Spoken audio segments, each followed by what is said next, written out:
जैसा कि आप सब लोगों को जानकारी है, हमारे सनातन धर्म के अनुसार नवरात्रि 4 बार होती हैं वर्ष में। इसमें से 2 नवरात्रि प्रत्यक्ष होती हैं जिनको शारदीय नवरात्रि कहा जाता है, जो आश्विन यानी क्वार के महीने में होती हैं एक, और दूसरी होती है चैत्र के महीने में। 2 गुप्त नवरात्रि होती हैं जो एक माघ शुक्ल पक्ष प्रतिपदा से होती हैं, और ये दूसरी नवरात्रि आषाढ़ शुक्ल प्रतिपदा से होती हैं। इस बार दिनांक 15 जुलाई 2026 बुधवार को प्रतिपदा तिथि होने के कारण उसी दिन से नवरात्रि हमारे यहाँ प्रारंभ हो रही हैं। इस बार एक बड़ी अच्छी बात यह है कि उस दिन पुख्य नक्षत्र है जिस दिन से नवरात्रि प्रारंभ हो रही है, गुप्त नवरात्रि। वैसे तो शारदीय नवरात्रि का विशेष महत्व हम सब लोग जानते हैं, बड़ी धूमधाम से उत्सव मनाया जाता है। लेकिन ये जो आषाढ़ की नवरात्रि हैं, आषाढ़ महीने की, ये अपने आप में हम गृहस्थों के जीवन में भी, सन्यासियों के जीवन में, यतियों के जीवन में, तपस्वियों के जीवन में विशेष महत्व रखती हैं और इनका विशेष स्थान है। क्योंकि इनके लिए यदि देखा जाए तो एक तरह से तांत्रिक नवरात्रि माना जाता है और कहा भी जाता है। इसका मैं आपको एक उदाहरण दूं। वर्तमान परिवेश में तो हमारे रीति रिवाज कुछ बंद हो गए हैं। देवी देवताओं को मनाने का कार्यक्रम उस स्थिति में नहीं चलता जैसे कि हमारे पूर्वज मनाते आए हैं। इन दिनों में प्रत्येक गांव में, प्रत्येक घर से व्यक्ति अपने गांव में, शहर में जो भी प्रमुख स्थान होते थे वहाँ खाना बनाने जाते थे, खाना बनाकर खाते थे।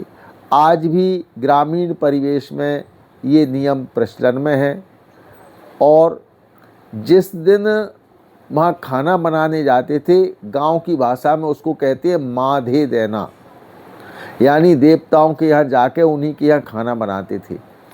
और जिस दिन वहाँ खाना बनाया जाता था उसी दिन रात्रि को समस्त देवी देवताओं को पूजन दिया जाता था। और इसमें जब पहले गांव में जो हाथ की चक्की चलती थी आटा पीसने वाली, उन लोगों से गांव में, पूरे गांव में सूचना कर दी जाती थी कि कोई भी व्यक्ति सुबह चक्की नहीं चलेगी किसी के भी घर में, क्योंकि आज हम पूजन देने जा रहे हैं।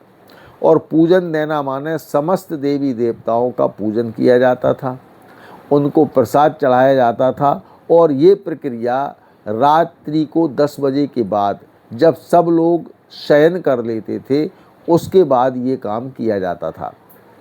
इसके बाद वहाँ जो प्रसाद चढ़ाया जाता था उसको गांव में नहीं लाया जाता, उनको वहीं खा लेते थे। यदि प्रसाद बचता था तो उसको वहीं मिट्टी में दबा देते थे, गाड़ देते थे। ऐसी प्रक्रिया थी। आज भी कहीं कहीं ये प्रक्रियाएं प्रचलन में हैं।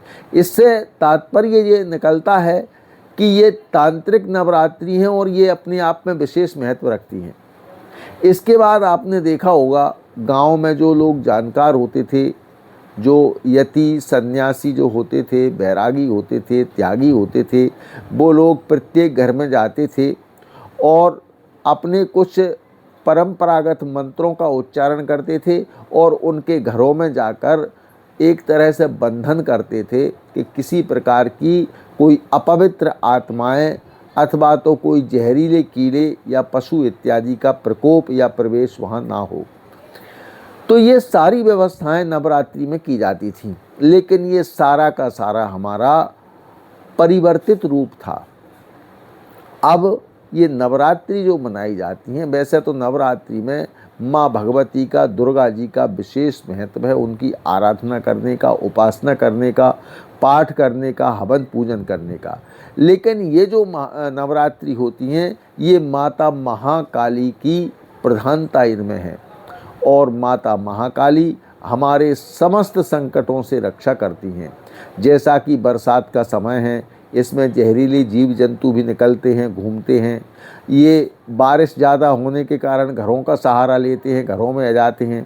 हमने कई बार कुछ अप्रिय घटनाएं भी सुनी हैं। तो इन सब से छुटकारा पाने के लिए ये हमारी नवरात्रि जो हैं, गुप्त नवरात्रि हैं, इनका आगमन जो होता है उसमें माँ भगवती की आराधना की जाती है और विशेष रूप से माता महाकाली की उपासना करते हैं। और माता तो माता होती है। हमारे यहाँ एक सूक्ति है, कुपुत्रो जायते माता कुमाता न भवति। पुत्र भले ही कुपुत्र हो जाए लेकिन माता कभी कुमाता नहीं होती है। इसलिए माँ भगवती की आराधना हम समस्त गृहस्थों को इन गुप्त नवरात्रि में करना चाहिए। और ये बड़ा अच्छा संयोग इस बार मिल रहा है कि पुष्य नक्षत्र है और बुधवार है। बुधवार भी इन कार्यों के लिए विशेष महत्वपूर्ण माना जाता है और जिसमें पुष्य नक्षत्र है। अच्छा, इस बार नवरात्रि 8 दिन की है, 9 दिन की ना होकर तृतीया और चतुर्थी का एक साथ समावेश हुआ है। इसलिए ये 22 तारीख को पूरी होने जा रही है और 25 तारीख को देवशयनी एकादशी है, जिसको हम हरिशयन काल बोलते हैं।